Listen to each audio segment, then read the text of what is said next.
आज शनि प्रदोष जीवन को सुख देने वाली, संतान समृद्धि वैभव देने वाली, निवेदन है आपसे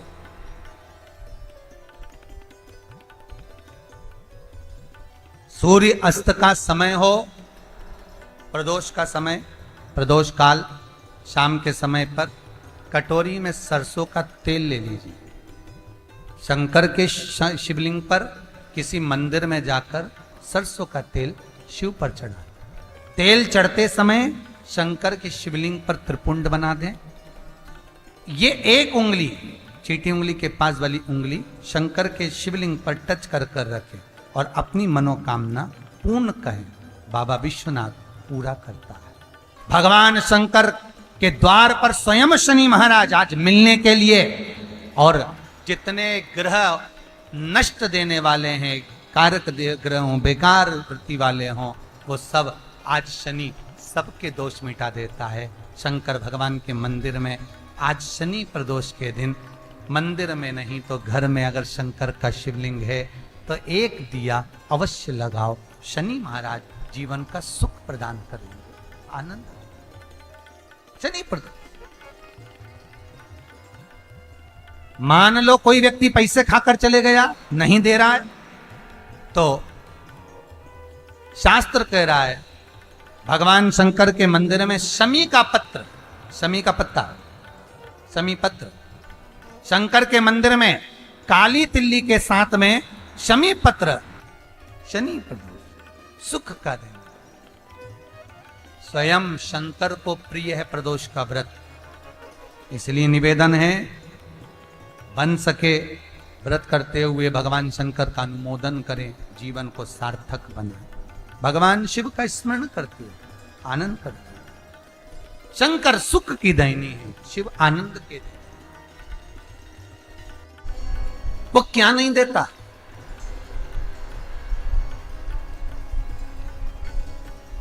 क्या नहीं देता? आरोग्यता देने वाला अगर कोई है तो शंकर है। भगवान कृष्ण के यहां जब 16,108 रानियों से संतान नहीं हुई तो पुत्र देने वाला अगर कोई है तो शंकर है।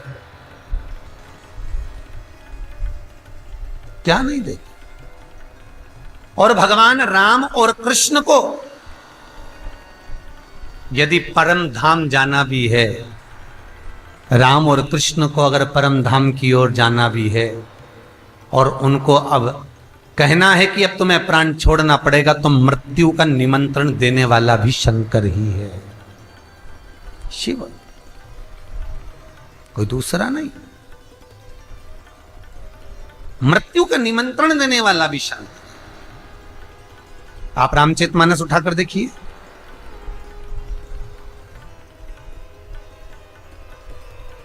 एक बार दुर्वासा ऋषि राम जी के आ गए और अयोध्या में आकर कहा मुझे राम जी से मिलना है। राम बाबा के सामने पहुंच गए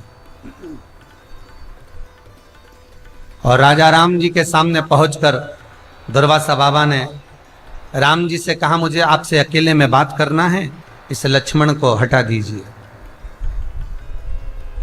भगवान राम ने लक्ष्मण को खड़ा कर कर रखा। दुर्वासा जी फिर बोले आप और मेरी बात होना है, लक्ष्मण को यहां जितने हैं ये सब चले जाएं। और सुनो महाराज, यदि आपकी और मेरी बात के बीच में कोई आ जाता है तो उसका आपको त्याग करना पड़ेगा, ये विचार कर लीजिए। मेरे राम जी महाराज ने यही विचार किया। ठीक है लक्ष्मण जाओ, पूरा महल खाली कर दो, मेरा कक्ष खाली कर दो। और सुनो लक्ष्मण, इस कक्ष में फिर कोई प्रवेश नहीं करना चाहिए। जब तक मैं दुर्वासा ऋषि से बात कर रहा हूं इस बीच में कोई ना आवे। लक्ष्मण जी चले गए, दरवाजे पर पहरेदारी करने लगे। दुर्वासा भगवान और भगवान राम की चर्चा प्रारंभ हुई, बात चालू हुई। और कुछ देर बाद लक्ष्मण जी का आगमन हुआ। लक्ष्मण को त्याग करना पड़ा मेरे राम जी को। और दुर्वासा ऋषि कहने ही ये आए थे कि अब तुम्हारी लीला समाप्त करो और गौलोक धाम वैकुंठ के लिए तुम चलो, बोलने यही आए। और दुर्वासा है कौन? दुर्वासा है कौन आखिर? देवर्षि नारद भ्रमण करते करते एक बार माता लक्ष्मी के पास पहुंच गए और माता लक्ष्मी से कहा, मां बहुत तेज भूख लगी है, कुछ लेकर आइए ना।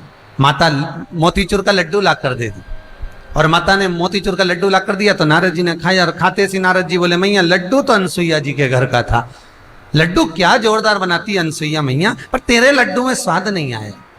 अब तो लक्ष्मी जी के कांटे से खून नहीं, लक्ष्मी जी के बता लड्डू 4 खा गया और कह रहा बताओ कि लड्डू में स्वाद। ठीक है, तो लक्ष्मी जी ने पूछा ये अनसुईया कौन है? तो अनसुईया पतिव्रता धर्म का पालन करने वाली, पति को परमेश्वर मानने वाली, पति चरणों का स्मरण करने वाली, पति चरणों का अनुमोदन करने वाली, पति चरणों के रसतत्व को धारण करने वाली, वो अनसुईया है।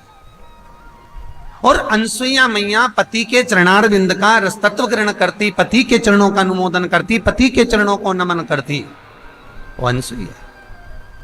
क्या अनसुईया इतनी सात्वित्ववान है? अरे मैया तुम क्या लगो। और लक्ष्मी जी को इतना कहकर नारद जी चले सरस्वती के यहां पहुंच गए, ब्रह्माणी के। ब्रह्माणी को भी कह दिया, पार्वती के यहां पहुंचे तो पार्वती को भी कह दिया। अनसुईया के सात्वित्व की प्रबलता का जब बखान किया है देवऋषि नारद ने, तीनों को परीक्षा लेने के भाव जागृत हुए। और अनसुईया मैया अनसुईया है, अपनी सात्वित्व की प्रबलता है अनसुईया। पति के चरणार बिंद का अनुमोदन स्मरण करती हैं। आप में से कितनी माताएं हैं जितनी टीवी पर कथा सुन रही हैं, ऑनलाइन कथा सुन रही हैं, आप में से कितनी माताएं हैं जो अपने पति को रोज प्रणाम करती है, रोज नमन करती है? हाथ उठाओ जरा, कितने प्रणाम करते? इक्का दुक्का कोई होगा प्रणाम करते होगे, और नहीं तो कई घरों में तो बेचारा पति तुम्हारे को प्रणाम कर ले, तारी चुप हो जा, तेरे हाथ जोड़ू चुप हो जा, मत बड़बड़ कर, जरा शांति रख ले, थोड़ा चुप हो जा, पति बेचारा करे। नमनता महाराज।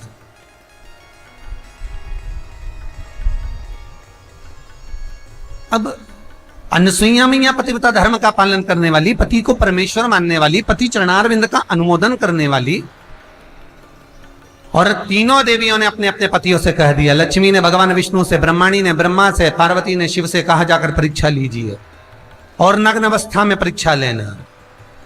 नग्न अवस्था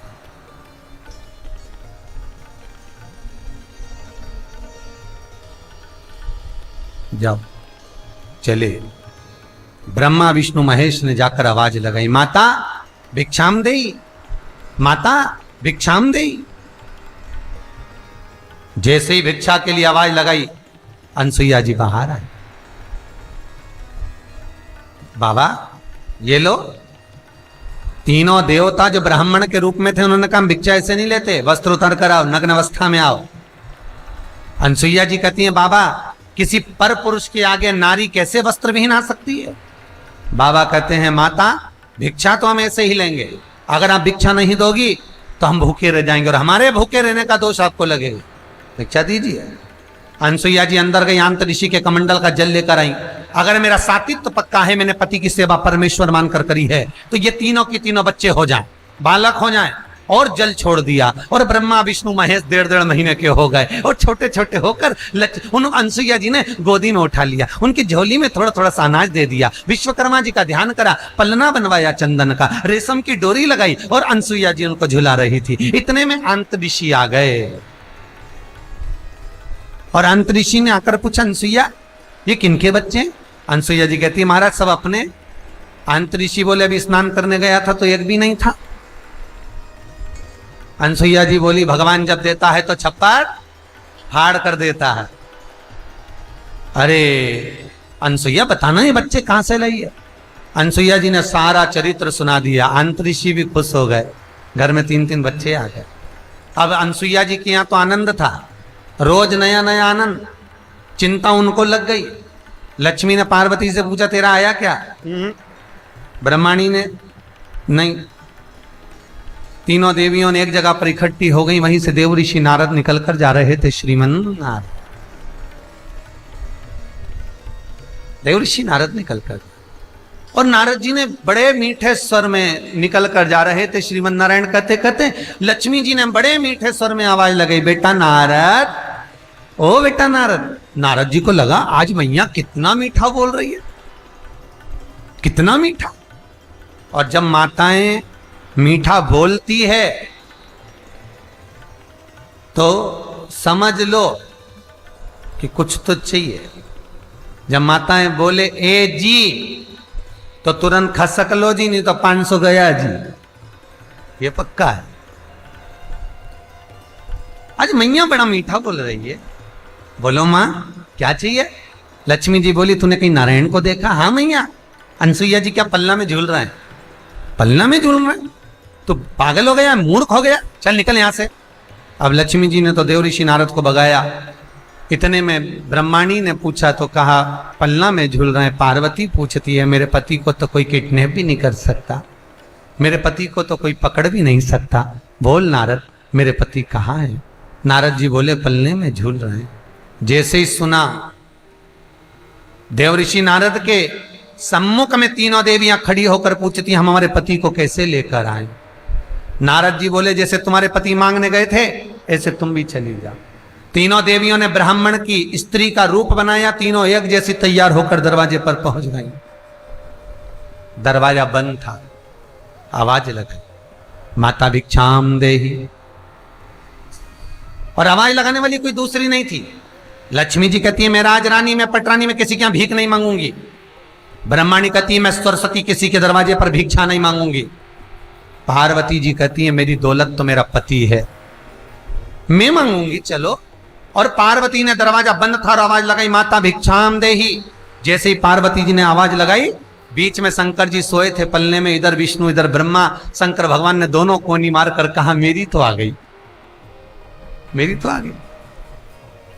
भगवान विष्णु और ब्रह्मा बोले अकेले मत जाना प्रभु, जाएंगे तो तीनों साथ जाएंगे। शंकर भगवान से पूछा आप कैसे पहचान गए कि पार्वती आ गई? भगवान शंकर बोले मैं पार्वती की आवाज सुन लेता हूं, समझ जाता हूं कि मेरी है। आज भी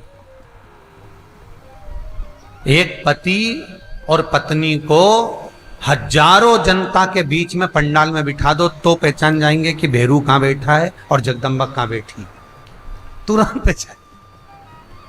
कहीं पर भी बिठा दो आप पहचान। अनसुईया जी ने दरवाजा खोला। जब भगवान रोना प्रारंभ करे तो अनसुईया जी दरवाजा खोली, बाहर आई। और बाहर आकर अनसुईया जी ने जैसे ही देखा क्या चाहिए तुमको? माता भिक्षा। भिक्षा में क्या चाहिए तुमको? माता अंदर जो सो रहे हैं पलने में वो हमारे पति हैं, हमें दे दीजिए। आइए पधारो।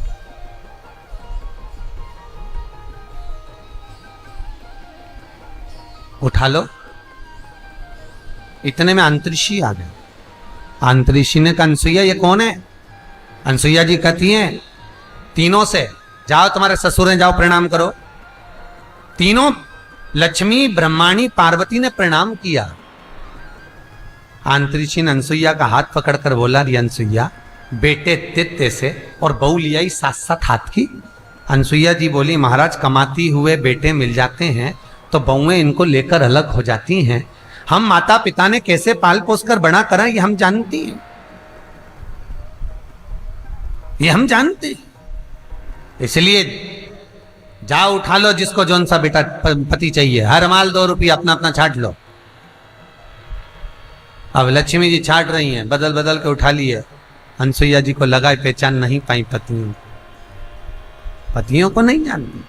वापिस सुलवाया पल्ले में, हाथ में जल लिया। अगर मेरा सात्वित्व पक्का है, मैंने पति को परमेश्वर मानकर सेवा करी है, तो ये तीनों की तीनों बड़े हो जाएं। तीनों बड़े हुए, उनके अंश अवतार से, भगवान विष्णु के अंश अवतार से दत्त, ब्रह्मा के अंश अवतार से चंद्र और शिव के अंश अवतार से स्वयं दुर्वासा जी प्रकट। और वही दुर्वासा भगवान राम के दरवाजे पर जाकर परीक्षा लेते हैं, वही दुर्वासा भगवान कृष्ण के दरवाजे पर जाकर परीक्षा लेते हैं। जिस समय द्वारकापुरी में भगवान निवास करते हैं, द्वारकापुरी में भगवान कृष्ण रहते हैं, उस समय पर दुर्वासा ऋषि स्वयं आते। स्वयं। और दुर्वासा ऋषि ने आकर आवाज लगाई, कोई मुझे मेहमान रख लो, कोई मुझे मेहमान रख लो। और देखो भाई, मेहमान भी उसको रखा जाता है जो मन का अच्छा है, जो मन का ठीक हो, जिसके भीतर कपट ना हो, जिसके भीतर छल ना हो, जिसके भीतर प्रपंच ना हो।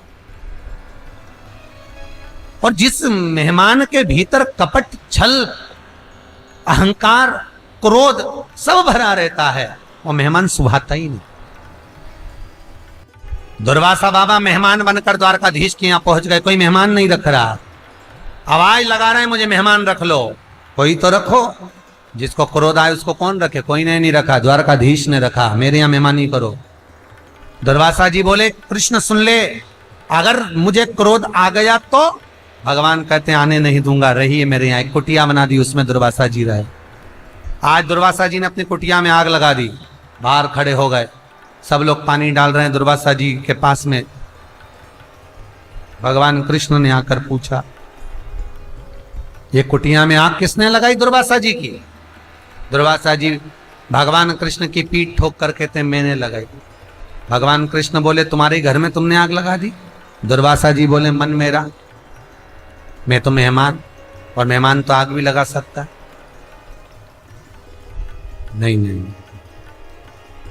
ये ठीक नहीं करा है। दुर्वासा जी बोले, कृष्ण आग लगी अपनी जगह पर, मुझे खीर खाना है, जल्दी ला। और भगवान कृष्ण ने उसी समय रुक्मणी जी से कहा, जल्दी खीर लेकर आ। रुक्मणी जी खीर लेकर आई। रुक्मणी जी ने खीर भगवान दुर्वासा जी को दी। दुर्वासा जी ने खीर खाकर आधी खीर कृष्ण पर फेंक दी। भगवान कृष्ण के पूरे शरीर पर कहा खीर मल ले, और भगवान कृष्ण ने पूरे शरीर पर खीर मली। इतने में रुक्मणी जी हंस दी, और रखो ऐसा मेहमान जो तुम्हारी इज्जत ही नहीं करे, भगा दो इसको। इतने में तो दुर्वासा ऋषि को क्रोध आ गया, और दुर्वासा ऋषि को क्रोध आया और कहे, ये रुक्मणी ने मुझको देखकर हंसा है, आज मैं रुक्मणी के सम्मुख में द्वारका घूमने के लिए जाऊंगा, पर रथ पर बैठ कर जाऊंगा। उस रथ में ना घोड़ा लगेगा ना घोड़ी लगेगी, उस रथ में रुक्मणी जुतेगी। रथ को रुक्मणी लेकर जाएगी, और दुर्वासा जी के रथ को रुक्मणी खींच रही है। द्वारकाधीश पीछे पीछे चल रहे हैं। दुर्वासा जी रुक्मणी से कहते, चलाओ जल्दी जल्दी रथ। रुक्मणी चलती चलती चक्कर खा के नीचे गिर गई। दुर्वासा जी ने पानी का छींटा दिया, रुक्मणी को उठाया, कहा, कृष्ण, हे कृष्ण, ये रुक्मणी ने मेरी हंसी उड़ाई है, ये तेरे साथ द्वारका में नहीं रहेगी, इसका तुझे त्याग करना पड़ेगा। इसलिए रुक्मणी का त्याग करा। कभी कोई द्वारका जी गए होंगे तो उनको मालूम होगा, द्वारकाधीश के मंदिर के अंदर रुक्मणी का मंदिर नहीं, रुक्मणी का मंदिर कोसों दूर है। त्याग करना पड़ेगा तुझे। और सुन कृष्ण, मैंने तुझे खीर नहीं कवच दिया था। ये शंकर जब भी देता है तो कुछ अच्छा ही देता है।